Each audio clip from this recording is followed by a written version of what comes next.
Tā Dainis Mūsiņš, Rīgas Austrumu Kliniskā universitātes slimnīca informācijas tehnoloģiju drošības vadītājs. Nu tā, BDA, kuras arī, protams, joprojām lasu, un tāpēc arī šeit ir tas stāsts, ja tā teikt, kā CISM un CISP, divas no certifikācijām, kuras mums BDA jau krietnu laiku, kā tiek nodrošināts, tādu mēs nodrošinām gan kursus, gan, protams, certifikācijas lietas kā tādas arī ir bijušas iespējams, un tipiskais scenārijs lielākai tiesai no dalībniekiem, protams, viena reize certifikācijas eksāmens ir bijis iekļauts cenā. Nu tā, kā lietas notiksies konkrēti jūsu gadījumā, tas, protams, būs konkrētais jūsu gadījums. Es ieliku iekšā nelielu ieskatu tajā, kādā veidā izpaužās kā viena tā otra certifikācija, un abām divām ieliku iekšā mazliet vienādu pieeju. Nu tāda CISMs, ja tāda attiecīgi tāda, kas ir domēni, kas ir tas, kas ir kursā ielikts, CISPam tieši tas pats. Un, lai būtu kaut kāds nedaudz lielāks priekšstats, ieliku iekšā kāds dažus jautājumus, kā apmēram varētu izskatīties certifikācijas eksāmenā lietas. Nu, minēšu, ka Latvijā abas divas certifikācijas ir tās, kas ļoti labi dera informācijas drošības vadītājiem, pie kam, tik lielu struktūru, ja tā, lai mums būtu vajadzīgs CISMs, kurš ir kā vadītājs, kurš būtu priekšnieks CISPam, kurš būtu kāds IT drošības pārvaldītājs zemākā nedaudz līmenī, mums laikam tomēr tādā veidā tas nav. Tāgam, tas, kas ir CISM pusē, tad drošības vadītājs, ISAKA kā organizācija, 4 domēni ir tie, kuri CISM ir aktuāli, tāda nāk vispārīgās drošības pārvaldības lietas valdīšanas pasākums, kā kas tiek darīts, risku vadība, tāda, ko mēs darām ar riskiem, kādā veidā mēs ar viņiem tiekam galā, vai arī kādās situācijās netiekam galā. Drošības programma ir globāli liels un plašs stāsts par to, kā visas dažādās lietas mēs darām, un tad, kad mēs daudz dažādās lietas esam sadarījuši, tad kaut kādā brīdī laikam jau būs jautājums, un kas notiek ar incidentiem. Un arī šeit pārdomājuši mēs tās lietas esam, un attiecīgi incidentu pārvaldība, komanda plus kā mēs ko darīsim, tas ir tas, kas CISM domēnā ir. Pie kam tas, kas CISM ziņā sanāk, ja tā teikt, šeit tas kurs un kursa saturs, tā uz doto brīdi esošais kurs, viņš ir nedaudz atšķirīgs domēna ziņā, bet pārklāja, protams, visas tēmas. Kursa saturs ielika iekšā to pamatdomu, tā teikt, kā jā, mēs pieminam drošības pārvaldību vispār, kādā veidā viņi sanāk, un tad nāk atbilstoši domēniem, protams, nāk, kā mēs dabojam kaut kādas atbilstības lietas, kā mēs dabojam kaut kādas pārvaldības lietas, kā mēs pārvaldam riskus. Ar riskiem saistībā, protams, lielais jautājums būs, ar kādiem draudiem mēs potenciāli saskaramies. Protams, programmas izstrāde menedžments tā sanāk tīri viens no domēniem. Novērtēšana, testēšana ar to pašu arī saistīts ir. Kiberdrošības tehnoloģijas un CISM kursā uz doto brīdi ir ielikts iekšā arī šis tehnoloģijas stāsts arī. Ne ļoti dziļi, ne tik daudz kā CISP pusē, bet ir. Un incident response, protams, atkal ir tīri viens no domēniem. Business Continuity Disaster Recovery, tad kaut kādā brīdī incidentu reaģēšanas kontekstā mums, protams, viss var prasīties. Darbības nepārtrauktība absolūti nepieciešama, ja mums kaut ko vajag atjaunot, absolūti nepieciešams stāsts. Tas, kas kursā līdz ar to ir ielikts iekšā, tā sanāk tās 40 mācības stundas, diezgan apjomīgi, diezgan nedetalizēti, tāda atšķirībā no CISP, kur tā detalizācija ir bišķiņa vairāk. Kas ir kas kursam un kas ir kas rezultātā pēc tam kārtojumās certifikācijas lietas? Kurs nav obligāts, lai mēs iet uz certifikāciju. Certifikācijā mēs varam iet arī bez kursa apmeklēšanas, protams, vai kurs palīdz tikt galā ar certifikāciju. Man atbild vienmēr būs jā, pilnīgi noteikti. Vai kurs garantē to, ka mēs nokārtojam certifikātu, man atbild vienmēr ir nē. Un patiesībā tas ir taisnīgi pilnīgi visiem kursiem. Ja? Nezinu, varbūt ar kādiem izņēmumiem. Es esmu ielicis iekšā saiti to, kas sanāk ISAKAS pusē arī par to, ka kādā veidā mēs iegūstam certifikāciju. Aiziet līdz ISAKA.org mājaslapai un atrast to, ka kas CISMam ir jāizdara priekš tā, lai iegūtu certifikāciju. To, protams, tur var ieraudzīt. 3 gadiem pieredzētajos 3 no tiem 4 CISM domēniem ir jābūt. Un tā ir tā, ko sanāk tā, kā to ir arī jāapstiprina. Kopā ir vajadzīgi 5 gadu pieredze, no kuriem pārīti gadus var nomest nost, bet tikai to pārīti. Ja, ja ir CISA vai CISPS jau esošais vai ir MBA attiecīgi, maģistrs stāsts, ja tā teikt, informācijas drošībā, tad 2 gadus varot nomest nost. Un ir diezgan garš sarakstīns, kur vēl 1 gads tiek noņemts nost, kas nozīmē to, ka tie 5 gadi kopā man ir vajadzīgi, nu un tad 3 gadiem, ja tā teikt, tur pa vidu ir jābūt tajās lietās, kas sanāca CISM domēni. Ja tas ir, tad mēs ejam uz certifikāciju, protams, eksāmenam ir jābūt nokārtotam, tur CISMam, liekas, bija kaut kādas 50 naudiņas jau jāsamaksā par to, lai mani vispār izskatītu attiecīgi, tikšu, netikšu tādu. Un tad, protams, pēc tam sanāk tā, kā jā, mēs dabojam apliecinājumu, un pēc tam ir uzturēšanas stāsts. Un tas, kas no certifikācijas puses sanāk, mans piemērs ieliktais iekšā, es paņēmu 3 jautājumiņus, ar domu tādu, ja tā teikt, kā apmēram varētu izskatīties eksāmena jautājums. Būtiskākā funkcija priekš tā, lai mēs pārvaldītu riskus. Un kas ir tas, ko mēs ar to gribam panākt, ja tā teikt. Nu, tad tur 4 atbilžu varianti. Pie kam būs eksāmena jautājumi, kuros skatos uz jautājumu atbildēm, viss varbūt ir pareizs. Ja?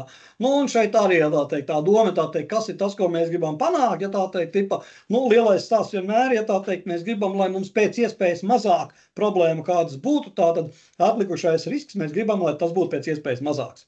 Protams, tajā brīdī, kad ir kurs, tajā brīdī mēs šādiem jautājumiem ejam cauri, nu, un tur ir gan nedaudz kolektīvais darbiņš, gan arī individuālais darbiņš, jautājumu atbilžu stāsts, ja tā teikt, kā mēs esam sapratuši to, par ko mēs esam nu pat kā runājuši. Otrais jautājums, līdzīgs tās atkal tādu izvēlamies labāko, un kas būs tas, ko mēs varam izdarīt priekš tā, lai mēs tagad būtu aizsargātāki pret ārējām lietām. Reizēm jautājumi var būt nedaudz strīdīgi, kas, ko un kā, vai kāds no malas man varētu atnākt, ka man vajadzētu background checks, ka man vajadzētu pārbaudīt tos dalībniekus, manus nākamos darbiniekus, ja tā teikt, kas tur ar viņiem tagad būs, drīkst pieļaist viņus pie sistēmām vai nē, nu, laikam jau nav ārējais pasākums, jā. Nu, statiskā vai dinamiskā adresācija, protams, ar šajā ziņā neko neizteiks, jā. Nu, tas, ka mums ir vajadzīgi dažādie logi, kā žurnāla faili, protams, jā, bet tad šajā brīdī network adresa translācija, ar ko mēs norobežojamies no ārpasaules, sanāk tas labākais stāsts. Jā. Nu, atkal, protams, skatāmies šajā gadījumā uz IP versiju 4. Jā. Un tad ir tāds īsāks jautājums nedaudz, kurš tad ir tas, kurš ir atbildīgs par to, ka mums informācijas tā, kas kaut kur tur vai citur guļ, ka mums šī klasifikācija ir bijusi veikta. Jā. Man vienmēr patīk CISM kursa ziņā tā teikt, ka vienmēr tas lielais, milzīgais, pamatīgais, kārtīgais, atbildīgais vienmēr ir lielais vadītājs. Nu, un tad viņš kaut kādas funkcijas var, protams, deleģēt, ja tāda attiecīgi, ja, bet šeit tā doma, kas šajā jautājumā parādās, protams, ir uz to, ka mums ir kāds IT admins, kurš tagad tur taisa backupus un dod tiesības un ko tik vēl nē. Nē, tā nav pareiza atbilde. Pareiza atbilde ir tas, kas ir datu īpašnieks. Un drošības vadītājs arī nav tas, kurš šajā ziņā būs tas atbildīgais. Ja? Tā ka datu īpašnieks ir tas, kurš zina, kādi dati tur gulēs un kāda klasifikācija mums šajā ziņā ir vajadzīga. Nelielais piemērs, nu tā 3 jautājumi tajā, kā apmēram varētu izskatīties reālie jautājumi. Tāda ir CISP, nu tāda ISC kvadrāts. Attiecīgi arī drošības certifikācija, un man vienmēr salīdzinājuma ziņā man vienmēr patīk teikt tā kā CISMs, tas ir tā vairāk tā vadības puse, CISPs tas ir tas, kas ir tuvāks pie tām visām realizācijas lietām.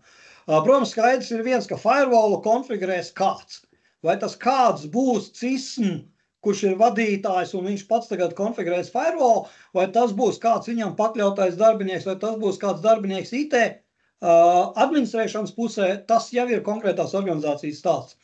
Un šī ir tā lieta, kur tāds viennozīmīgi pareizs atbildes, ka tam ir jābūt tā vai citādāk, tas gluži tā nav. CISP kursu un certifikāciju šeit man ir bišķiņ vienkāršāks stāsts, jo tie, kas ir 8 domēni CISPam, tie ir tie, kas ir kursa saturā, moduļi, tēmas, stundas, par kurām mēs runājam. Nu tā, CISMam bija riska menedžments, šeit arī mums ir, šeit atsevišķi izdalās aktīvu lietas, arhitektūra, inženieringa, ja tā teikt, kaut kādā ziņā sasaucās arī ar CISMu bijušo, ja tā teikt, visu programmas pārvaldības stāstu.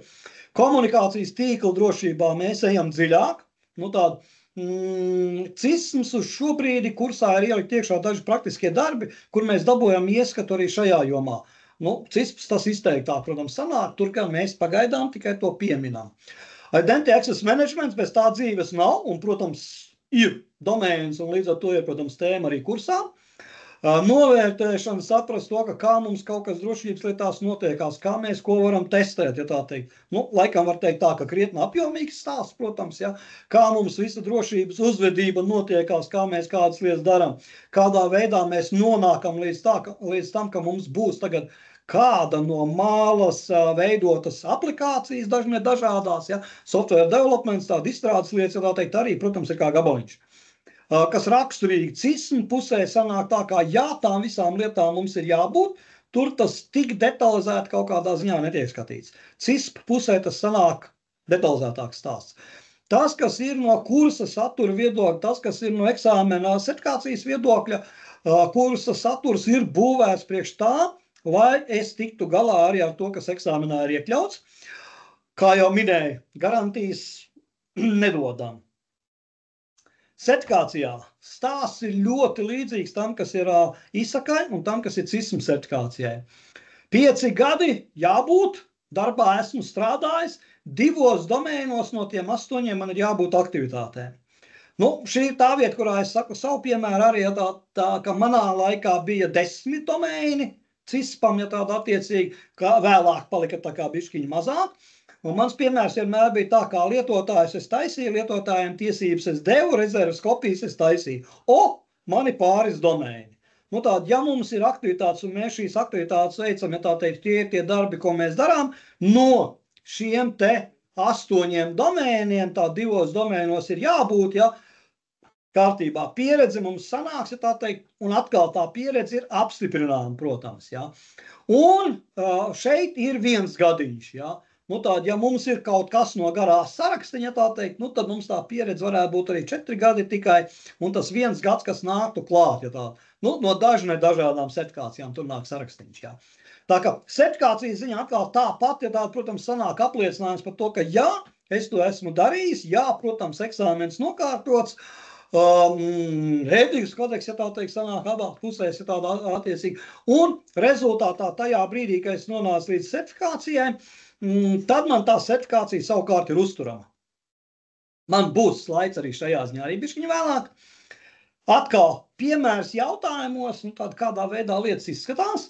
Un ja es parasti CISM kursā es parasti saku tā, ka portu numuriņus atcerēties tā ļoti, ļoti nevajag. Ja mēs atceramies, ir labi. Ja es zinu, ka HTTPS trafiks tipiski ir 443. portā labi gan CISMam, gan CISPam. CISPam patiesībā to ir jāzina. Tad es ieliku iekšā šeit vienu jautājumu, tā teikt, kā reiz ar domu, ja tā teikt, un kurā tagad šeit rindiņā man ir trafiks, kurš tipiski nav šifrēts, jā. Tie visi, kas atpazīs dažādos servisus, sapratīs, ja tā teikt, kur man tur kas ir, ja tā teikt, telnets, protams, ir galīgi garām, jā. Un telnet mēs uz šodien laikam jau ka vairs neizmantojam. Tad vēl viens līdzīgs piemērs arī par detalizētām lietām, to, ka šifrēšana ir vajadzīga, to, ka jaukšanas funkcija ir viens no variantiem, kā mēs uz šifrēšanu skatīties. Tas, protams, ir svarīgi gan CISM pusē, gan CISP abām divām sertifikācijām, protams, tas sanāk aktuāli. Atkal kā piemēru ieliku, un kur tam man tagad ir 128 biti, jā. Un es tā mazliet ieliku, ja tā teikt, kā reiz ar domu, ja tā teikt, kur ir 128 biti, 128 noteikti ir pareiza atbilde, jā. Pie tā, ka arī reālos eksāmenos tur būs daži varianti, izdomāti neeksistējošas lietas, jā. Un reizēm kaut kāda akronīma var parādīties, ja tā teikt, arī tagad. Ko tad šis akronīms man tagad IT drošības ziņā nozīmē tā attiecīgi? Tad ir MD5, kas šeit ir kā pareiza atbilde, protams, kur ir 128 biti, jā. Hash, ko es iegūstu, jā, viņš tik garš ir attiecīgi. Un tad ir 3. jautājums, atkal tāds nedaudz izvērtāks un varbūt konceptuālāks, jā. Tad kurā brīdī es tagad domāju par aktīviem saviem, kurā brīdī es saprotu to, ka jā, man ir aktīvi, kas man ir fiziski taustām, man ir aktīvi, kas man ir virtuāli, un šajā gadījumā kā reize, ja. Virtuālās lietas, ja tā teikt, kāpēc mums par tām ir jādomā tāpat, kā mēs domājam par fiziskām lietām, ja. Un, protams, tā tā lielā doma sanāk tāda, ka jā, tur mums kaut kas griežās, tur mums kaut kas strādā, tur mums kaut kas notiekās, jā. Jā, protams, mums ir arī licencēšana gan tur, gan tur. Protams, mums ir arī pārvaldības lietas, jā. Un tas lielais stāsts visos certifikācijas eksāmenos vienmēr ir izvēlēties labāko atbildi. Un kura ir labākā atbilde, nu tad ir jāskatās, kas ir bijis uzjautāts, ja tā teikt, un ko no manis potenciāli sagaida, ja tāda attiecīgi arī kā atbildi. No certifikācijas puses, tāds certifikācijas eksāmens ir viens solis, protams. Tajā brīdī, kad es sēžos pie datora vai tajā brīdī, kad es mājās ērti esmu iekārtojies un kārtošu šo eksāmenu, certifikācijas eksāmenu, tajā brīdī man, protams, ir kaudzīti jautājumi. Es baidos samaloties par šodienas situāciju, un šīs ir tās lietas, kuras certifikācijas, jā, protams, var mainīties. Man abi divi šie eksāmeni bija ar zīmolīti uz papīra zīmēt riņķīšus, atzīmējot pareizu atbildes variantu. Nu, šobrīd kompjutera bāzētais stāsts, ja tā teikt, sēžam pie datora un izvēlamies atbildes. Man bija viennozīmīgi viena pareiza atbilde tikai. Nu, es pieņemu, ka uz šobrīd lietas varētu arī mainīties, jā. Jebkurā gadījumā, un te ir nedaudz, varētu teikt, tips un triks, ja tā teikt, attiecīgi kāds mazais ieteikums. Nu, ņemot vērā to, ka es savos 30 pāri IT gados esmu nokārtojis pāris 100 eksāmenu, nu, tad pilnīgi noteikti var teikt to, ka šis varētu derēt arī jums. Izlasam jautājumu, pilnīgi noteikti kārtīgi izlasam jautājumu, saprotam, ko no mums grib. Izlasam visas atbildes. Pirmā atbilde pareizi, uzreiz neizvēlamies to. Varbūt kāda cita vēlāk ir vēl pareizāka, jā. Nu, ja parasti ir četri atbilžu varianti, nu, tad starp tiem 4 varētu būt 2, kuras mēs varam definēt, ne, tās nav pareizās. Un tad paliek 2 iespējamās pareizās, un ja mums ir jāizvēlās tikai viena pati pareizā, nu, tad viena no tām būs īstā. Ja es skatos uz jautājumu un neredzu tur pareizās atbildes, tad tur vienalga ir pareiza atbilde, kas nozīmē to, ka viena ir jāizvēlās. Man ir bijuši eksāmenā jautājumi, kur parādās jautājums, skatos atbildēm tā. Neviena atbilde nav pareiza aprakstītajai situācijai.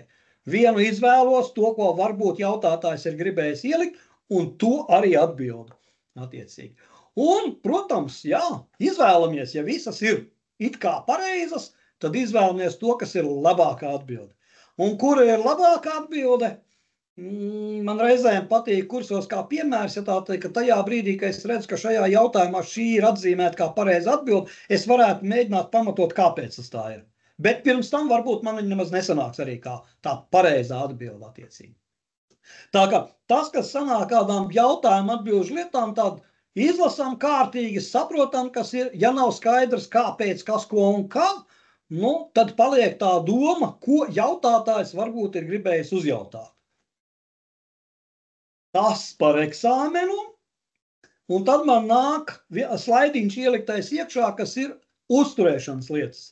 Tātad priekš tā, lai es iegūtu certifikāciju, man bija jānokārto eksāmens, man bija vajadzīgs vēl pāris aktivitātes, man bija vajadzīgs apliecinājums tam, ka jā, man tā pieredze ir, un tad ir certifikācijas uzturēšanas lietas, kuras abām divām šīm certifikācijām ir ļoti, ļoti līdzīgas. Es ieliku iekšā vienu bildīti no CISM puses, CISPam tas stāsts ir līdzīgs, vienīgi kā tur ir nedaudz atšķirība tikai to, no kura laika sākās atskaiti, ja? Kur man ir kalendārais gads un kur man ir tas gads, kas sanāk no tā brīža, kad es iegūstu certifikāciju. Abām divām ir ikgadējās naudas maksāšanas lietas, nu tā to es šeit neieliku, izsakai, man liekas, man tagad tekošais stāsts ir $200, un ISC kvadrātam, ja nemaldos, bija $155 vai $165. Ikgadējās naudiņas maksājumās, uzturēšanas stāsts, protams, sanāk, un tad ir continuing professional education. Nu, tā ir tā puse, kā man ir regulāri jāveic aktivitātes, ka es uzturu šo certifikāciju, un šajā ziņā 20 stundām vismaz gadā ir jābūt, ja tā teikt, un 3 gadu periods ir tas, kurā ir jābūt 120 stundām. Tātad, ja es varu katru gadu 40 stundu šīs aktivitātes savākt, ja, nu tad es tajos 3 gadu periodā ļoti, ļoti iekļaušos. Man ir manējais piemērs uz doto brīdi, kā man 20 minimums ir savākts, jo man 26 stundas CPE ir savāktas, kas ir par maz, ja es skatos 3 gadu periodā. Tā tad vajadzēs vēl. Es, protams, zinu to, ka es vēl kādu webināru noklausīšos, es zinu to, ka es uz vēl kādu semināru aiziešu, es zinu to, ka es nu pat kā noklausījos risku vadības kursu BDA, palielīšu BDA, bija foršs pāris rīti, ja tā teikt, par risku vadību. Un arī tās stundas es reportēšu, ja tā teikt, kā šis pagājušais pasākums, ka es esmu veicis aktivitātes. Kādas ir aktivitātes, tas atkal mājaslapā ir ļoti labi ieraugāms. Un tas, kas ir labi redzams arī kreisajā malā, tas 3 gadu reporting cycle, ja tā teikt, kurš ir tas periods, kurā man tās 120 stundas jāsavāc. Nu tāda manā gadījumā 2024 līdz 2026, jā. Nu tāda, ja es šogad savākšu, un es tagad pieskaitīšu klāt savas 6 stundas no kursa puses, tad tās būs 32, jā. Nu tāda man nākamgad, ja es šogad vairāk neko nesadīšu, nākamgad man vajadzēs tās 8 stundas vēl pievilkt klāt, lai man tomēr tās 40 stundas sanāktu attiecīgi, ja. Protams, tas, kas labi šeit parādās, ja tā teikt, 28. aprīlis 2011. gads, nu, kopš kura laika es esmu dabūjis sertifikāciju. Tajā laikā bija 2 reizes gadā eksāmenis tikai kārtojams, tas bija klātienes pasākums tikai, un tad viņš bija jūnijā un decembrī. Nu, tātad šeit var redzēt arī to šajā ziņā, kā decembrī kārtoja eksāmenu, kāds Amerikā manus sazīmētos papīrīšus izanalizēja, saprata to, ka es esmu punktus pietiekoši daudz savācis, un uz 28. aprīli sanāca tā, kā viss apliecinājums bija nostrādājis un sertifikācijas bija ieguvis. Piemērs nedaudz kā kas izpaužās, ja tāda attiecīgi pirmajā gadā tur naudiņas liekas pat nebija jāmaksā, ja tā teikt, nu tā tas ar tāds piemērs sanāk, jā. Un kas tad vēl aktuāls šajā ziņā sanāk? Nu jā, aktivitātes ir dažādas, ja tā teikt, kursi pa tēmu, semināri pa tēmu ir viens labais piemērs. Man reiz bija vieglais variants, kādā veidā savākt CPS stundas, bija ISAKas konference, nu ļoti daudz pa dažādām lietām, daudz dažādu sesiju, kur tas punktu savākšanas stāsts bija ļoti vieglais, jā. Tā ka sertifikācijai uzturēšana ir absolūti nepieciešama. Tajā brīdī, kad es uzturēšanas aktivitātes vairs neveicu, visu es savu sertifikāciju zaudēju, protams. Tā ka šeit arī tā doma ir ļoti vienkārša. Labdien, kolēģi! Es strādāju IT daļas vadītājā Latvijas ārstu biedrībā jau vairākus gadus. Strādājām arī vairākas platformas. Bet stāsts nav par šodien tomēr par to, kas ir certificētais etiskais hakeris un kas tas ir par tādu kursu. Programma ietver sevi daudz interesantas lietas, kas ir saistītas ar uzbrukuma vektoriem un principā viss ir vairāk vai mazāk balstīts uz praktiku un mazāk uz teorijām. Tas ceļu kursu vairāk tieši par to, kā tiek veikti uzbrukumi, kādas ir sekas, kā var izmantot rīkus vienu vai otru, ko var savākt no informācijas, ko mēs redzam ikdienā, piemēram, tā ir paša Google, kā var atrast liederīgu informāciju un kāpēc tam to varētu izmantot. Protams, arī par citām tehniskām lietām un kas ir tīkli, endpoint risinājumi. Mazāk, vai pateikt, labāk tā, nav par to, kā konfigurēt tīklu vai kā pareizi nokonfigurēt firewallu. Tas drīzāk ir par to, kā tiešām pārbaudīt, vai firewalls tiešām darbojas, vai firewalls tiešām nokonfigurēts pareizi, vai tiešām viņš ierobežo, vai tiešām drošības risinājumi, kas tiek ievesti un izmantoti atbilst prasībām vai atbilst arī izmaksām. Kursu izmantojam, izstrādājam eksperti no dažādām valstīm. Un, principā, tas visu laiku tiek updatēts, ik pa gadu vai ik pa 2 gadiem parādās kaut kas jauns, kaut kas vairs tiek ņemts ārā. Vairāk par 50%, drīzāk no 50% sastāv no laboratorijas darbiem. Laboratorijas darbi ir tiešām labi un viņi tiešām palīdz atcerēties un praktiski paskatīties uz to, par ko mēs runāsim lekcijās teoretiskajā daļā. Kā izskatās laboratorijas darbs? Jums ir pieejama virtuāla vide ar vairākām virtuālām mašīnām un ir iespēja gan pamēģināt, kā darbojas firewalli, kad viņi nedarbojas, kādu informāciju varat dabūt, kā var ielikt kaut kādu failiņu vai kā dabūt pieejas no sistēmas. Līdz ar to tad vairāk vai mazāk simulē reālus apstākļus un reālus tīkla iekartas. Pats par sevi ceh, protams, nav vienīgais certifikāts, un paši ISA Council ir diezgan daudz, te arī redzama slaidā, kā ceh iekļaujas kopējā ISA Council Career Pass. Protams, tur ir arī kursi, kaut kādi padziļinātākie kursi, vieglākie kursi, tehniskie kursi. CEH tomēr ir tāda bāze kiberdrošības risinājumiem, kiberdrošības auditam.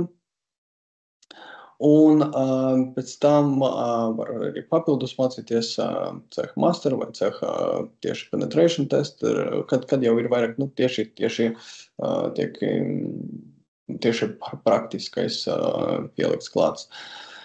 CISO jau ir vairāk par pielikt klāt pie tām visam tehniskam zināšanām, vairāk par to governance, par pārvaldību, kiberdrošības pārvaldību. Pats CEH kurs neietver sevi riska analīzi vai uzņēmumu pārvaldību vai kiberdrošības pārvaldību kā tādu. Bet tas ir tiešām tāds labs piedzīvojums, tāds tehniskai vidē, kas jau tiešām plaši paskatīties uz visiem uzbrukuma vektoriem. Un pats kurs iekļauj sevi vairākas tēmas, jūs redzat, 20 tēmas, protams, pati pirmā tēma ir par to, kas ir etiskais hakeris un ar ko tā atšķiras no visa pārējā. Par dokumentiem, par direktīvām, kāpēc tas ir vajadzīgs, un arī par to, par dažādiem standartiem. Tālāk informācijas vākšana no Google, tīkla skanēšana, tīkla iekartu skanēšana, ievainojumu skanēšana, sistēmu uzlaušana, vīrusu analīzes, kādi vispār varētu būt tāda diezgan padziļināta teorija par vīrusiem, noklausīšanas iespējas, tīkla noklausīšanas iespējas, sociālas inženierijas uzbrukuma veidi, sesijas pārtveršanas, kā arī daļa par to, kā tiek apieti firewalli, informācijas network detection sistēmas. Un par web serveriem, web aplikācijām, SQL injekcijām, par bezvadu tīkliem, mobilam platformām, IoT lietām, cloud computing, šifrēšana, protams, nevis par to, kā tiek rakstīti šifrēšanas protokoli, bet kā tie tiek pareizi izmantoti, un arī kāpēc viņi ir vajadzīgi, kā viņus var mēģināt neizmantot, respektīvi no uzbrukuma viedokļa. Kāpēc tas ir svarīgi, tas ļauj paskatīties vairāk to arī uz drošību. Kāpēc bija nepareizi sakonfigurēta viena vai otra lieta, vai kāpēc tiešām viena vai otra lieta ir svarīgāka drošībai. Ko iemācīsies pats students vai interesants, kas apmeklē šo kursu? Protams, viņš redzēs to visu lielu skopu, kādi ir tie vektori, kādas ir metodoloģijas, kādi ir frameworki, kādi ir drošības risinājumi, jo būs diezgan daudz aprakstīti ne tikai uzlaušanas paņēmieni, bet arī rīki, kā aizsargāties par to, paņēmieni, kā aizsargāties, par ko vajadzētu padomāt, lai tas nenotiktu. Gan tīkla līmenī, gan endpoint līmenī, gan web aplikāciju līmenī. Principā katra tēma arī ietver sevi par to, kā praktiski varētu aizsargāties. Kas papildus tāds liels tieši pēdējā kursa, protams, AI, mākslīgais intelekts. mākslīgais intelekts tagad tiek izmantots visur, un, ja jūs arī paskatīsieties kiberdrošības risinājumu, visi mēģina ielikt iekšā mākslīgo intelektu, kas palīdz saprast par telemetriju, par notikumiem, par dažādiem eventiem un korelācijām, kas notiek starp tiem eventiem. Savukārt, visi vienmēr runa un stāsta par to, ka tagad drīz būs cīņas starp mākslīgiem intelektiem, uzbrucēji arī mēģinās izmantot mākslīgo intelektu, tad arī šajā kursā tieši šogad tika pielikts diezgan daudz par mākslīgo intelektu, kā var izmantot mākslīgo intelektu tieši kiberuzbrukumu veidošana. Protams, tas tiek izmantojot arī standarta rīkus, kā Nmap un pārējo tīkla skanēšanu un pārējos rīkus, kas ļauj pātrināt uzbrukumu. Un, respektīvi, tā mākslīga intelekta sadaļa, viņa ielikta katra no daļām un ļauj arī saprast to ātrumu un vieglumu, kā mūsdienas uzbrucēji var veikt uzbrukumu. Un, ja agrāk mēs varam novērtēt to, ka mums risks kaut kāds pastāv, par to neviens nezina. Tagad tas risks paliek ar vien aktuālāks. Labi, kam šis kurs būtu interesants? Protams, viņš būtu interesants gan vienkārši etiskiem hakeriem, gan cilvēkiem, kas gribētu uzzināt vairāk par kiberdrošību, un arī par tādu autorizēto domāšanu. Un arī, protams, kiberdrošības profesionāliem, gan pārvaldniekiem, gan analistiem, gan speciālistiem, gan security inženieriem, gan auditoriem, gan ievainojumu analistiem, risku analīzei. Tas arī būtu ļoti, ļoti svarīgs. Tas arī padziļināt ļauj saprast, kādi ir tiešām riski, kā viņus pareizi var novērtēt. Varbūt arī var salikt nevis ļauj saprast nevis to svarīgumu pēc CVE, kāds score ir, bet realitāte paskatīties, kā arī mazi riski var tik izmantoti, kas pēc score izskatās maz, bet īstenībā, kurš ļauj iefiltrēties sistēmā un pēc tam to izmantot to lielu ievainojamību, respektīvi to uzbrukumu pēc var saprast un to visu, tā teikt, apjomu. Papildus droši vien vajadzētu pateikt arī par pašu eksāmenu. Eksāmens ietver 125 jautājumus, kas ilgs 4 stundas. Tas arī kārtojums no mājām, no biroja. Protams, tiek izmantota online sistēma, tad tiek piedāvāts tests, kura vajadzētu atbildēt pareizi uz jautājumiem. Jautājumi ir multiple choice, kad ir jautājumi, kur ir tikai viena pareizā izvēlē, bet ir jautājumi, kur vajadzētu izvēlēties pareizus rīkus, piemēram, no saraksta. Piemēram, saraksta 10 dažādi rīki un vajag izvēlēties tieši parasto. Respektīvi, šis tests ir vairāk par zināšanu, tiešām par to, vai cilvēks saprot šo jautājumu, vai viņš zina, kas tas pa lietam, viņš saprot to procedūru, kā notiek uzbrukums vai kā notiek aizsardzībā, kā notiek, piemēram, incident response gadījumā, ja tiek kaut kas, jau kaut kas ir noticis. Respektīvi, tie jautājumi ir diezgan konstruktīvi, manuprāt, un tiešām apliecina zināšanas. Vai var pieteikties šim kursam, nevis kursam eksāmenam, bez iepriekšējās zināšanas? Droši vien pieteikties jau var, bet vai izdosies nokārtot, droši vien ne. Un vispār arī, lai pieteiktos šim kursam, tomēr jābūt kaut kādiem vismaz pamatzināšanām par to, kā darbojas tīkli, kādi ir protokoli, vispār kas ir protokoli, kas ir porti, kas ir nedaudz labāk zināt arī nedaudz no programmēšanas, kāda programmēšanas valodam, lai vismaz ir kaut kāda nevis abstraktā, vīzija par to, ka ir kaut kāda tāda kiberdrošība, bet tomēr ir kaut kādas arī zināšanas un saprašanas par to, kā tiek konfigurēts drošības risinājums vai tiek droši konfigurēti serveriem vai tiešām zināšanas par to, kāpēc darbojas viens drošības risinājums vai otrs nedarbosies vienā vai otrā jautājumā.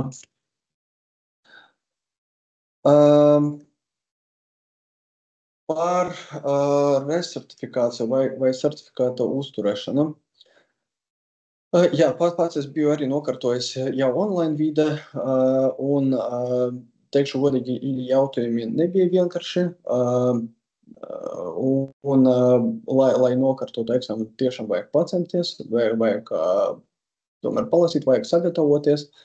Jo tas scope, to tēmu ir tik daudz, un problēma jautājumu arī ir ļoti daudz, un ir tikai 100-200 jautājumi, kas ir izrausti tiešām no dažādām jomām, un ja jums ir tā ļoti šaura vīzija, piemēram, tikai zināšanas par datubāzi vai zināšanas tikai par tīkliem, tad ar to noteikti nepietieks. Vajadzēs tiešām saprast visus aspektus, gan juridisko, gan praktisko, gan tīkla, gan mobilo aplikāciju drošību, gan cloud drošību, gan principā visu, ko izmanto mūsdienās uzņēmumi. Resertifikāciju jāveic 3 gadu periodā, arī savācot tos pašus 120 punktus, kas tiek apstiprināti pašā IC Console. Tad ir tā platforma IC Console, kurā var redzēt jūsu certifikāta stāvokli. Jums vajadzētu tur iesniegt savas apliecības, ko jūs saņemat kaut kur. Un tas jūsu kurs tiek izvērtēts, un pēc tam jums nāk tā atbilde, vai šie kursi tiek apstiprināti vai netiek apstiprināti, kā punkti tiek apstiprināti vai netiek apstiprināti. Atšķirībā no CISMU un CISMU, jā, protams, jūs varat 120 punktus uzreiz pirmajā gada savākt, un tur nav ierobežojumi, ka tomēr katru gadu jāvāc vēl kaut kādus kursus. Pati IC Console, ja mēs atgriezīsimies pie tā slaida par karjeru, paši IC Console arī piedāvā ļoti daudz kursus, kas jau arī uzturēt savu certifikātu, un arī, protams, līdz ar to tie punkti tiek apstiprināti. Tas tiešām ļauj arī palikt nevis savu burbuli kaut kādu, bet saprast, kas notiek pasaulē, un tēmas ir tiešām ļoti interesantas, gan par programmatūru aizsardzību, gan par ievainojumu skanēšanu, gan par pierādījumu glābšanu, gan forensik jautājumiem, par tīkla jautājumiem. Respektīvi, ja ir kaut kāds interesants jautājums, tu noteikti varas atrast pie viņiem sistēmā, un kas pēc tam arī tiek atbalstīts ar uzkrātiem punktiem. Katru gadu arī jāveic maksājumu, biedra maksājumu, kas, man liekas, bija $70. Un pēc 3 gadu periodā, ja viss ir pareizi nokārtots, samaksāts un iziets, tad, protams, resertifikācija notiek automatiski līdzi kā pārējos certifikātos.